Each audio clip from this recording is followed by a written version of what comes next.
Hey everyone, this is More Than Just Trucks, a podcast for gearheads, truckers, and anyone who wants to learn more about the trucking industry. This podcast is sponsored by Truck Country and Stoops-Freightliner. Come along with me as we dive deeper into what makes this $700 billion industry an essential part of all our lives. Here, we will interview industry leaders, educators, and more as we aim to inform the population on all things trucking.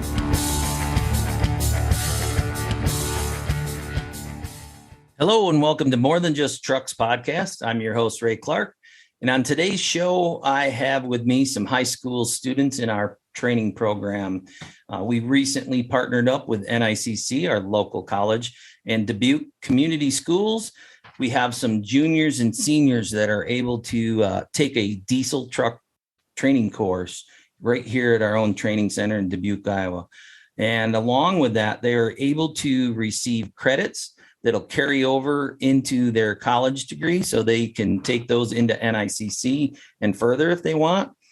This is for a couple semesters, and they'll be here again with our instructors teaching them the basics and kind of get them started as a tech, or at least open the door for them. So be sure to drop any topics and questions you have about our show to podcast@truckcountry.com. So welcome, Aalijah. We have Aalijah, Sharkey, Andrew, and Mason with us today. Hello, guys. How are you?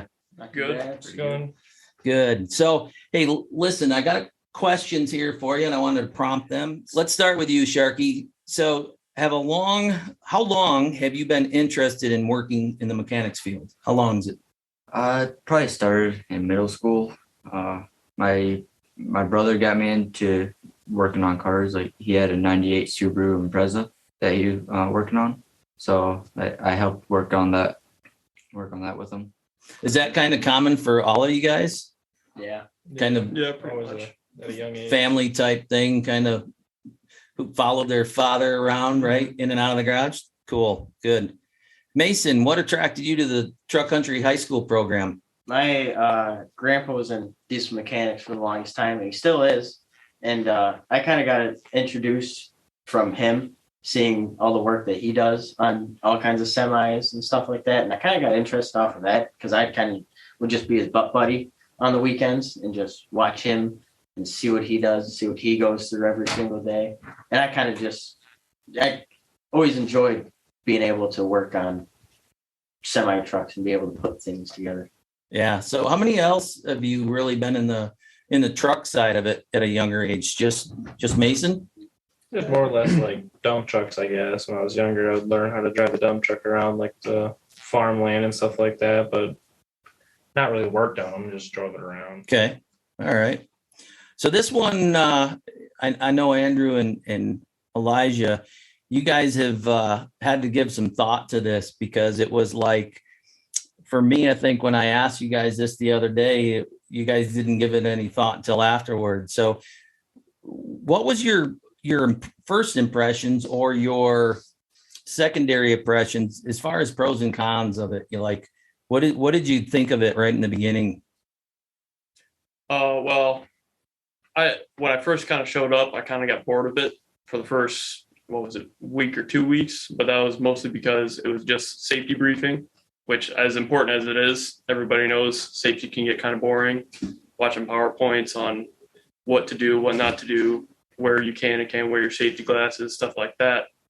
But once we get out into the shop, and even while we're doing the safety briefing, we went out into the shop a few times and kind of just got to experience what it's like, working in the real trade, working at a real dealership or a real shop. It definitely gets a lot more interesting. Good.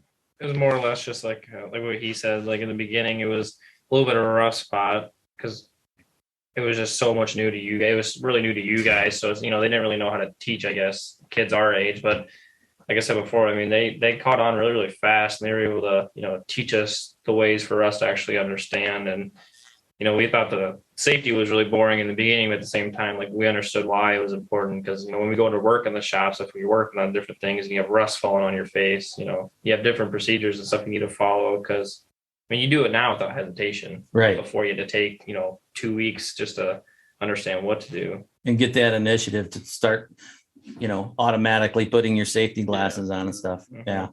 So I think it's interesting that you guys actually made comment of how the instructors adapted to their own learning curve with you guys.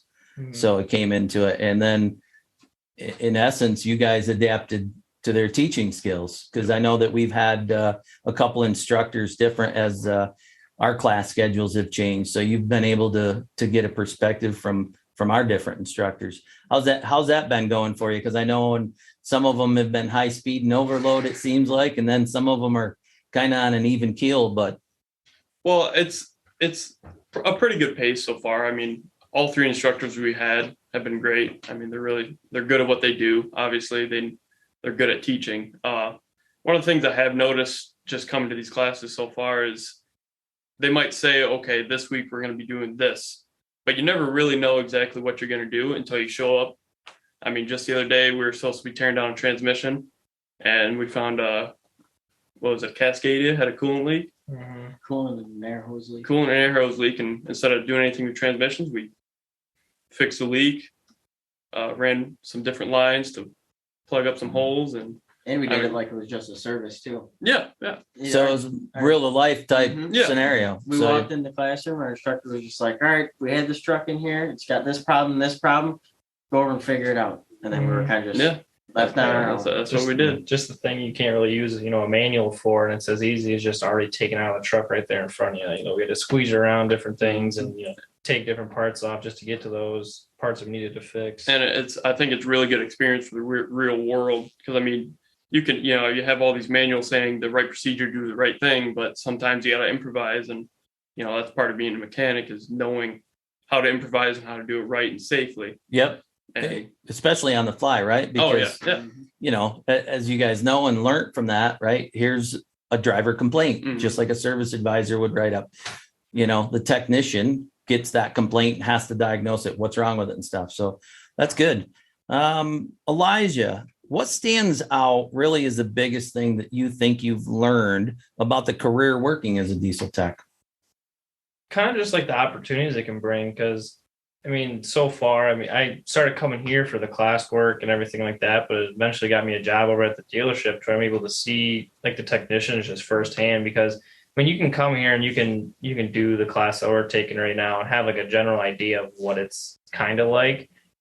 But starting to work up there, it's nothing like how it is up here. It kind of is, but at the same time, there's just a lot more different things, because, down there, they're not always working on, the same truck, or else like newer models, there's always different things wrong with them. It's just, like I said, the opportunities it can bring, because you don't even have, you could take this course and not really go through truck country for the rest of your life, but at the same time, it's an eye opener in the real world. It's going to give you a general note and, not leave you just stranded as soon as you're, out of high school. Good. Nice. Mason. So if you had to describe the program up to this point, tell us about like a little bit more in depth, I guess, of the training itself. Like, okay, we get here at such and such a time. What's it look like in a high school? So if you're sitting back and you had to describe it to another student, what would that look like to them? So in my case, I kind of have it set up nice with my school day. I only go to school we go at 7:30, and most of us, I think, are out about 11 o'clock. So we're only at school for like half the day, and then we're come here for the other half. It's really nice. And then coming here, we get here by 12:30, and all we do is come right in, and like we said, it could be something new, completely something different from what we're working on. Or we could continue with the stuff that we're working on, with tearing transmissions down, go anything from working on just engines on the engine stands, figuring out different problems that could go on with that. And I think it's nice to be flipping from school and going to truck country. I think it's nice to get that like refresher. It's not completely like high school when you're here, but you're still getting that learning experience of something completely different other than just working on books and doing homework. And I know our classroom setups have been pretty good for you guys, because you're actually in the shop, whether it's a PowerPoint in front of you or not, but you're still kind of in the shop quite a bit. So yeah, because we can go on a PowerPoint or like a presentation or of any sorts, and we'll sit there and we'll talk about different things. A lot a lot of it was really for like the whole like air schematics thing. It was just like we learned all these different components, but we'd learn about it, and then one of the instructors, usually Andy, because I think he was the one teaching us about this time. He would be able to look at us and look like they have no idea what's really going on. So we would just jump over to a truck, or even Carl started doing it too. We jump over to a truck and he would show us where it's at, because it's not always going to be in the same place for every truck, but they basically have the same purpose. Yeah, they do the same thing. Yeah. So for all of you guys, I mean, it's sometimes I think in this mechanical world or our skill set or avenue, right? I'll use the term seeing is believing sometimes. Maybe you have to, our learning curve is by seeing it, putting our hands on it, right? More so than just the PowerPoint presentation going on the whole time. It's nice being able to walk out in the shop and being able to do something other than just seeing a video of it done. Yeah. And usually when we're doing things like that, the instructors give us it's not just one person's doing it. It's all four of us have to take it off and put it back on. And we all have to do it the same. So 100% participation from all of you. Yeah. And that is good. And that's why, I guess in general, as you guys know, and wrenched a little bit yourselves, that is exactly how you learn it. Right. And in our training world with our technicians, we always say, we'd rather have you do it wrong here or break stuff here versus on a customer's vehicle out in the real world and in the shop. And that way, because as you guys know, components and parts are not cheap. So that could cost your dealership money, right? And plus put I guess, somewhat of a black eye as a technician from your dealership world, right? If, I did that wrong and it just cost us, a $2,000 part or something like that. Yeah. Plus on the I guess if you say like the manuals, it doesn't have like what could go wrong, I guess, like options of what could go wrong. Because like when we were working on the transmission the other day, we were sitting there trying to get this bearing out for so long, but it was heat seized in the inside of it. So it would not move at all. Like the outside would move, but the inside wouldn't. So, it doesn't tell you like, oh, if the bearing's heat seized, this is what you do. You know what I mean? Like that's where the instructors come in, and especially Carl, because he's the one helping us so far right now. And he just basically has different things that we can do. And usually it works because like he's been through the experience. Yeah. Yeah. And you're right though, right? Those service manuals just kind of point you in a direction. I think mechanics, and I call them technicians. I don't call them mechanics anymore because it is very technical skill set. I think it's undergraded for the ability that you have to have as a technician. I mean, we're talking, 8 years for lawyers and doctors and stuff like that. Are you not a truck doctor? Exactly. Right. I mean, there is life and death situation if you think about it, because you put an unsafe truck on the road, you can cause harm to other people. So I look at it in that perspective, that people downgrade the perspective of a diesel technician, that it's that dirty job or something. I mean, you guys are coming into it. Sharkey, what with the program, how did this help you is this helping you decide to go in a career path like that? Oh yeah, like before this, I didn't really know what to do. Like I was just thinking about doing construction, but that probably wouldn't pay as well as this will. Like once I got here, I really decided like, should I do that or should I go with truck country? And I decided I want to go to truck country and go through the program. You guys feel that was a kind of a good door opening to see that? Oh yeah. Kind of that atmosphere. Mm-hmm. You almost got a little bit of both atmospheres. You get a little bit of what you're going to be training and how your training is going to be done. And you're also going to get the experience of what it's like in the shop as well. Yeah. Especially because a lot of high schoolers, especially for this program, you tell them, okay, it's a 3-year program. A lot of them, especially not to generalize, but a lot of diesel techs, people with our skill set, the last thing they want to do is go through more 3 years of schooling. But this really gives you an idea of what it's not, sitting in a class, letting somebody talk at you. You're in the shop doing it. Right. And that's the one thing when we start talking about job shadows with the schools, I've had a lot of students come in and with their counselor, they want to go directly to the dealership. And I kind of try to pull the reins back on that and say, hey, let's start at the training center first.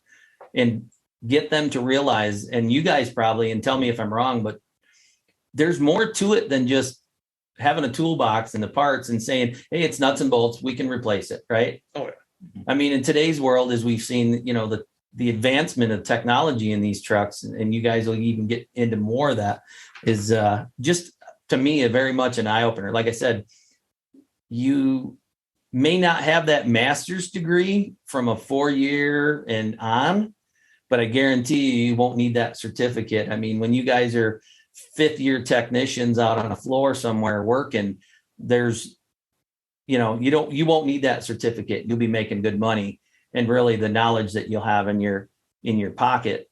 And I mean, do you guys think you'll be able to take that, whether you even go into the career field itself?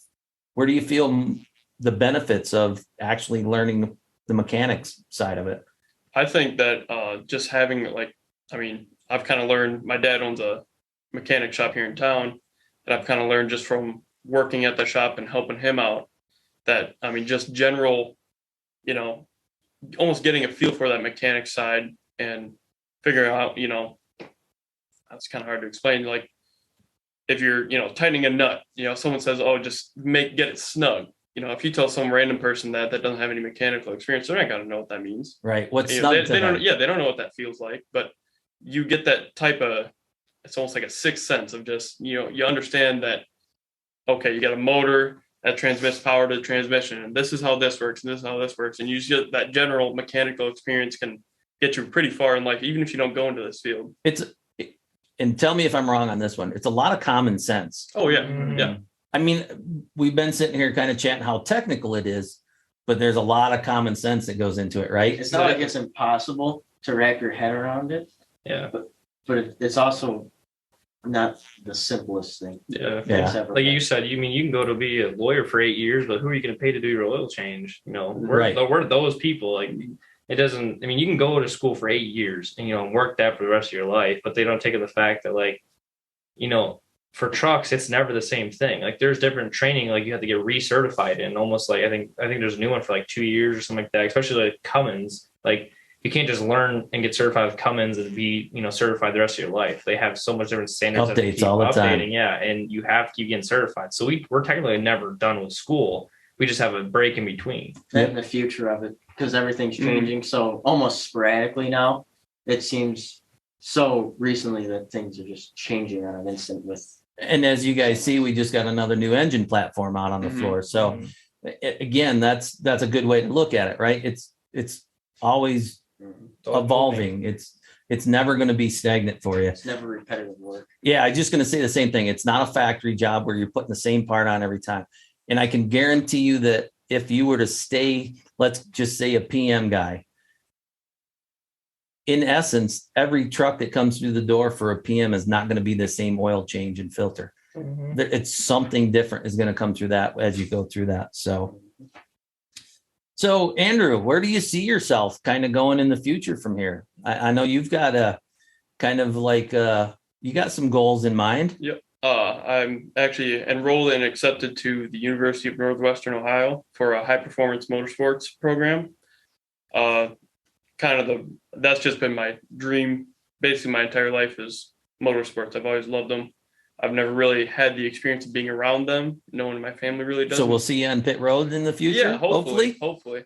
But kind of the reason I still took this class is my thought always was if I can't get into that field for some reason or decide it's not for me, I want a fallback plan, and this is definitely my fallback plan. I've always decided, I'm going to be in the automotive world, but this program has kind of made me almost change my mind from being just a regular, lube tech at a shop or just a mechanic at a shop. I've kind of moved towards the diesel side, the heavy duty side, just because I've realized that it's just more for me.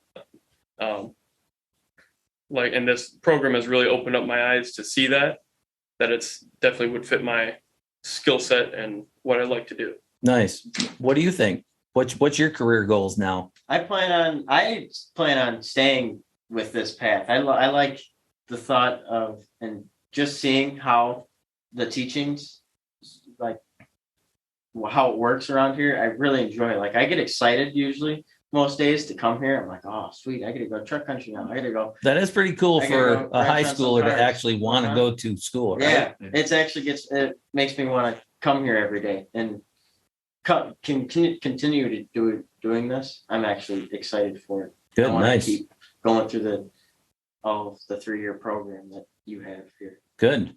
I know, Sharkey, you've put in an application even. I mean, do you think this is pretty much the road you want to keep traveling? Oh yeah, like after like I work with truck country for a couple of years, I would like to move down to Nashville. So like with all the certification that you guys I'll be able to get, I'll have like a lot more openings. Like Yeah. I can go to any Freightliner dealership and say, hey, I'm certified in this, and they can just hire me. And I know, Elijah, you kind of got some goals in mind too, right? Yeah, more or less. Like I work at the dealership right now. Obviously, it's different. I like to talk to all the techs that are there because you have techs that are working with the Hirschbach units that they do the same thing, every time. But it's I talk to the other techs though because I work the second shift basically, and just to talking to them, even they say, at first, it sounds iffy because it's so different to you, but with everything that you can do in the future. Like for me personally, I'm joining the service, but once I'm out of the service, my original plan is to come back here and finish my diesel tech class. Just more of like this is what I like to do. And, what you can do with that knowledge when you're older, like what Sharkey said, I mean, you can work with the company for so long. And if, you want to up and move with those certifications, like you have a step ahead than most other people do. Yeah. It's nice knowing the certifications stick with you throughout most of your life. And DTNA has done that really well. And I think most OEMs, I mean, even if you guys were in the auto world, if you're a certified Chevy technician and you walk through another Chevy dealership 5 states away, same thing, right? I mean, that's kind of what's nice. And like you said, these are ongoing recertifications and training. It never ends. So you can kind of keep climbing that ladder of expertise. So let's wrap it up a little bit here, guys. And if you had to sell the program, I mean, you guys have done a great job, been very open and honest, and it's kind of cool to see, like you said, you're excited to come here to school or the training classes and stuff. So if you had to tell your classmates or anybody else, as far as the peers, about the program itself, I guess, all right, so let's narrow it even down further. Give me one word that you think about the program. Elijah? I guess I don't know. I'm trying to think. It's like 3 words in my head right now. Okay, so say the 3 words. Expect the unexpected. Never the same. Okay. Sharkey? It's fun. Okay. I'd say exciting. Exciting? I think it's powerful. Powerful. Nice. Good. So I take it you guys all see the value in it, right? Yep. Cool. So I know we've got some upcoming presentations here next week. And so if you guys can attend that, it's at Hempstead and stuff. We would more than glad to have you guys in the audience.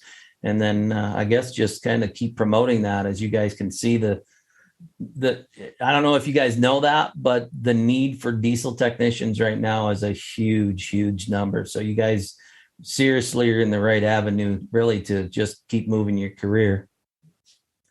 So thank you in listening to today's show with More Than Just Trucks podcast. It is sponsored by Truck Country Stoops, one of the largest family owned and operated Freightliner dealership groups in the U.S. today. Check us out for all the parts, sales, and service needs. We are customer driven.